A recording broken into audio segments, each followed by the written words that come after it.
हमारी संस्कृति, हमारे संस्कार सदा रहें हमारे साथ। सब्सक्राइब करें तिलक। नमस्कार, मैं शैलेंद्र भारती आज आपके सामने प्रस्तुत हुआ हूं एक बहुत ही महत्वपूर्ण मंत्र को लेकर के। जी हां, जिसका शीर्षक है मां लक्ष्मी धन मंत्र। दोस्तों, धन से दुनिया चलती है और धन के न होने पर सब कुछ रुक जाता है। दुनिया के बड़े से बड़े अपराध के पीछे सबसे बड़ा कारण धन ही होता है। इसीलिए शायद धन को बुरा भी कहा जाता है, पर साथ में दुनिया के हर आनंद के पीछे भी कहीं न कहीं धन होता ही है। भूखे पेट या फटे कपड़ों में खुश होना थोड़ा कठिन है। यह भी एक सच्चाई है कि धन ना हो तो जीवन भी संभव नहीं। हमारे सनातन के 4 लक्ष्य हैं: धर्म, अर्थ, काम और मोक्ष। इसमें अर्थ जो है वो धन ही है। हमारे धर्म में धन को बुरा नहीं माना गया है। इसको मोक्ष प्राप्ति के एक साधन के रूप में जाना गया है। जब आपका घर समृद्ध होगा, आपके परिवार के लोग खुश होंगे, पेट में अन्न होगा, जीवन की आवश्यकताएं पूरी होंगी, तो मोक्ष की प्राप्ति में बाधा कम होगी। बस एक बात यहां ध्यान रखनी है कि धन यानी कि पैसा एक माध्यम है, मीडियम है, लक्ष्य नहीं। आज हम आपके लिए एक ऐसा ही मंत्र लाए हैं जो आपके जीवन में धन की कमी को दूर करेगा। आपको उतना पर्याप्त धन देगा कि आप ईश्वर का धन्यवाद कर सकें। धन की देवी कौन है, ये तो आप जानते ही हैं, मां लक्ष्मी। जी हां, आज हम मां लक्ष्मी के मंत्र के बारे में जानेंगे, उसे समझेंगे, अपने जीवन में धन की कमी को दूर करेंगे। शास्त्रों में लक्ष्मी का अर्थ होता है धन, संपत्ति, शोभा और श्री। कई स्थान पर लक्ष्मी के अर्थ के पीछे उसका मूल शब्द है लक्ष्य, यानी कि लक्ष्य या उद्देश्य।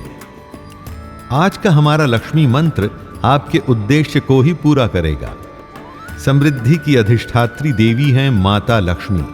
इसीलिए जब किसी भी व्यक्ति को जीवन में धन, समृद्धि, शोभा या ऐश्वर्य की कामना होती है तो वह इसी मंत्र के सहारे अपने उद्देश्य को पूरा करता है। लेकिन लक्ष्मी जी ही क्यों?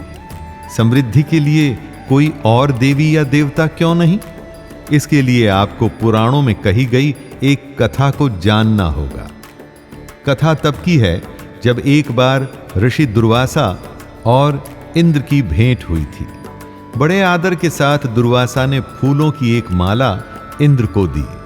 अपने घमंड में इंद्र ने वो माला स्वयं न पहनकर अपने हाथी ऐरावत के सर पर रख दी। हाथी ने उस माला को धरती पर फेंक दिया। ऋषि दुर्वासा और उनका क्रोध, ये दोनों साथ साथ ही चलते थे। अपनी दी गई भेंट के इस अपमान से वो क्रोध से भर गए और उन्होंने उसी समय इंद्र को श्राप दे दिया कि जैसे इंद्र ने उनकी दी हुई माला को फेंक कर नष्ट कर दिया, ऐसे ही उसका राज्य भी नष्ट हो जाए। धीरे धीरे श्राप का प्रभाव दिखने लगा। इंद्र के राज्य में देवता अपनी शक्ति खोने लगे। पेड़ पौधे और वनस्पतियां नष्ट होने लगी। लोगों के मन में बुरी भावनाएं आ गईं। उन्होंने दान पुण्य बंद कर दिया। भ्रष्टाचार बढ़ गया। इस सब का अंत यह हुआ कि देवता कमजोर हो गए। राज्य लगभग नष्ट हो गया और राक्षसों ने आक्रमण कर देवताओं को हरा दिया। इसका कारण था कि लक्ष्मी जी इंद्र के राज्य से निकलकर क्षीर सागर के तल में चली गईं। जब लक्ष्मी जी चली जाती हैं तो सब कुछ नष्ट हो जाता है। पूरे विश्व का अस्तित्व खतरे में आ गया। रोते बिलखते देवता विष्णु जी के पास पहुंचे। तब विष्णु जी ने उन्हें सुझाव दिया कि वो राक्षसों के साथ मिलकर समुद्र मंथन करें। इस मंथन से अमृत भी निकलेगा और तल में सबसे नीचे जो लक्ष्मी जी हैं वो भी बाहर आएंगी। ऐसा ही किया गया। क्षीर सागर का मंथन हुआ, जिसमें से कितने ही रत्न, अमृत और लक्ष्मी जी की उत्पत्ति हुई। विष्णु जी ने लक्ष्मी जी को अपनी अर्धांगिनी के रूप में स्वीकार किया। देवताओं के पास श्री यानी कि शोभा यानी कि समृद्धि वापस आ चुकी थी। इसी श्री की महिमा आप इस बात से लगा सकते हैं कि राम या कृष्ण से पहले हम आज भी श्री लगाते हैं। जय श्री राम, जय श्री कृष्ण। तो आइए सबसे पहले जानते हैं लक्ष्मी जी का बीज मंत्र। यह बीज मंत्र किसी भी मंत्र से पहले लगाया जाता है। ओम श्रीं ह्रीं श्रीं कमले कमलालये प्रसीद प्रसीद श्रीं ह्रीं श्रीं ओम महालक्ष्मी नमः। इसका अर्थ है वो जो कमल पर विराजमान है, जिनके स्मरण से समस्त प्रकार के प्रसाद यानी कि आशीर्वाद प्राप्त होते हैं, मेरा उनको नमन है। आइए अब हम सुनते हैं कुबेर अष्टलक्ष्मी मंत्र। इस मंत्र को जपने से आपके जीवन की सारी बाधाएं, ऑब्स्टिकल्स दूर हो जाती हैं, अर्थात आपको धन की कमी कभी नहीं होती, क्योंकि कुबेर धन के देवता हैं। ओम ह्रीं श्रीं क्रीं श्रीं कुबेराय अष्टलक्ष्मी मम गृहे धनं पूरय पूरय नमः। ओम ह्रीं श्रीं जैसे बीजाक्षरों के साथ मैं मां लक्ष्मी को नमन करता हूं, जो मेरे घर को धन और संपदा से भर देंगी। ध्यान से एक एक शब्द को दोबारा सुनिए दोस्तों, क्योंकि यह बीजाक्षर और मंत्र वो चाबियां हैं जो ताले को खोलती हैं। गलत चाबी से सही ताला कभी भी नहीं खुलता। तो सुनिए।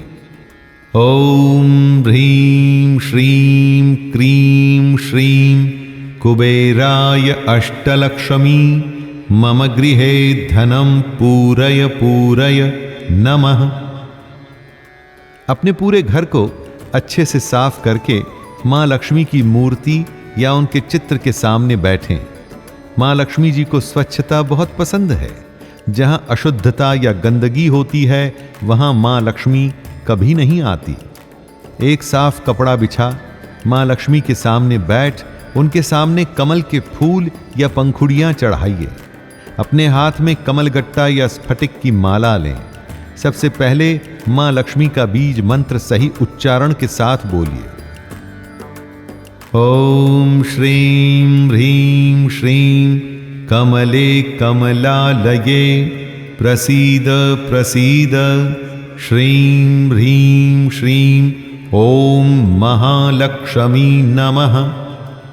और फिर माला से 108 बार कुबेर अष्टलक्ष्मी मंत्र का उच्चारण कीजिए। ओम ह्रीं श्रीं क्रीं श्रीं कुबेराय अष्टलक्ष्मी मम गृहे धनं पूरय पूरय नमः। मन में मां लक्ष्मी को रखते हुए 108 बार जाप आपको धन भी देगा और समृद्धि भी। पर सबसे इंपॉर्टेंट बात जिसे हर कोई भूल जाता है, धन केवल माध्यम है। अपनी आवश्यकताओं के लिए धन को पाना गलत नहीं, लेकिन लालच और लोभ में अंधे हो बस धन को भगवान मान प्राप्त करने की इच्छा रखेंगे, धन तो मिल जाएगा, लेकिन धन से आपको समृद्धि नहीं मिलेगी, शांति या संतोष तो कभी नहीं मिलेगी। अपने चारों ओर देखिएगा, कितने ही धनी और अमीर लोग बड़े घर, बड़ी गाड़ियों में होते हैं, पर आपसे 10 गुना अशांत यानी कि एंग्शियस होते हैं। सब कुछ है पर अंदर से दुखी, परेशान और तड़प रहे होते हैं जैसे कि उनके पास कुछ भी ना हो। ऐसा इसलिए क्योंकि उन्होंने धन को मीडियम नहीं माना, धन को ही लक्ष्य मान लिया। लक्ष्य तो केवल एक ही है, ईश्वर यानी कि मां लक्ष्मी। इस मंत्र का जाप कर आप धन मांगेंगे तो धन मिलेगा। कितना धन चाहिए वो मां लक्ष्मी पर छोड़ दीजिए, फिर धन के साथ श्री, शोभा और समृद्धि भी आपको प्राप्त होगी।